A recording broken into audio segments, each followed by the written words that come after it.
The final day of media for fall camp here at Colorado. We're on to Georgia Tech now, man. I'm going to ask you just more overarching questions this time. So obviously third year here at Colorado.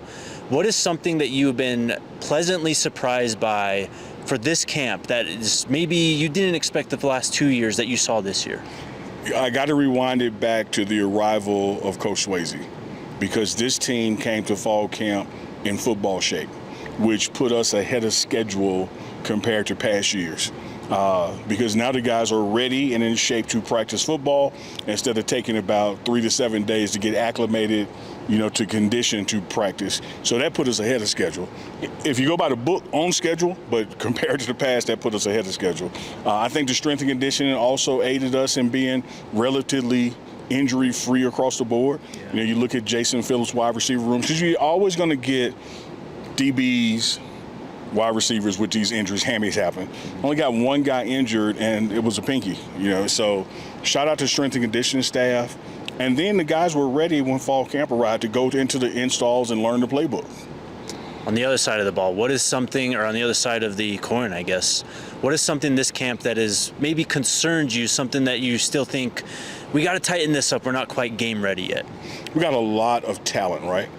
Coach Prime has even said he believes this team is a better team than last year's teams because there's not these significant drop-offs, and he's spot on. However, you got to rise to the occasion with the consistency. We've always talked about, you and I, Jake, that Travis Hunter is who he is because he's Travis Hunter all the time. Right.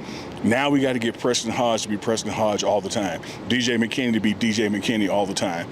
That's that next area of growth. It has happened. It's continuing to happen. And I think people will see the result of it, Georgia Tech and beyond.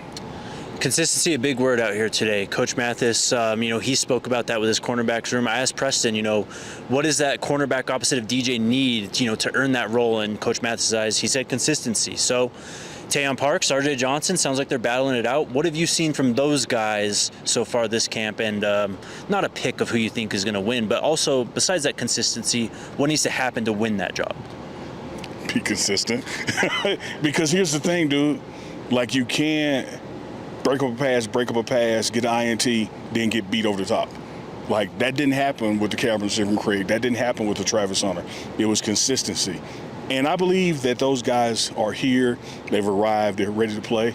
As far as who gets the most, I really think it's going to end up being equal. I think they're going to both get the opportunities and the hot hand stays out there more. But over the first 2 or 3 games, you can really close your eyes and just put either one out there. Jeremiah Brown also spoke on the podium today. It sounds like he's been really pushed by Martavius French and Reggie Hughes. Yeah. Just, JB, have you seen a different kind of player out there this year compared to last? I have, and I think competition did it. Competition, economic theory, competition benefits the consumer. If you only got one person selling cars, shout out to Toyota, then you can make whatever you want to make. But when you got other people selling cars, you got to make sure your stuff is tight. JB decided to stay. These guys transfer in. He didn't back away, shy away from it. I got to get better. I think a rising tide has lifted all boats. He is a better linebacker because of Hughes and French. So when we had, Jay Phil and the wide receivers the other day, it kind of created a national topic of like, well, everyone's going to say this. It's just so much easier to be said than done to replace Travis and all these guys. You see it every day, though. Can you just, we've talked a lot about these guys. How impressed are you by these wide receivers, though?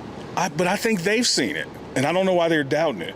If you saw Q for 6 in high school Texas, and Texas high school football is NFL, and you saw what he was doing there. You saw what Sincere Brown was doing at Campbell. Like, the film is out there. Mm-hmm. I don't know why we're doubting it. I don't know why we say, oh, blah, blah, blah. You're going to see this room is deeper, healthier, and just as, if not more talented across the board than last year's receiver room. So here's my prediction. When you start getting, particularly down the road, some of these guys got to age. You remember how we had those 4 guys drafted? Yeah. By the time we get to our next pro day, they're going to be here to see this offensive line and the receiver room, not just the receiver room. Yep. This team has talent across the board. Don't sleep on the CU wide receivers. Love it, man. This time next week, you know what we're doing? We will be doing a pregame show. It will be the DNVR pregame show. It's been a long time. Been a long time. We are fully back, brother. I'm so excited. I cannot wait. Football season is back out here. You just feel it in the air, man. Everyone's getting, that tension of just, can it be game day already? I can't wait for it to be game day. We had Rick George on the show the other day, and he said he's not a I told you so guy. I'm an I told you so guy. I can't wait for Track Hawk to break one, and I say, watch out for this running game. There it is, man. We'll be back for Georgia Tech week next week.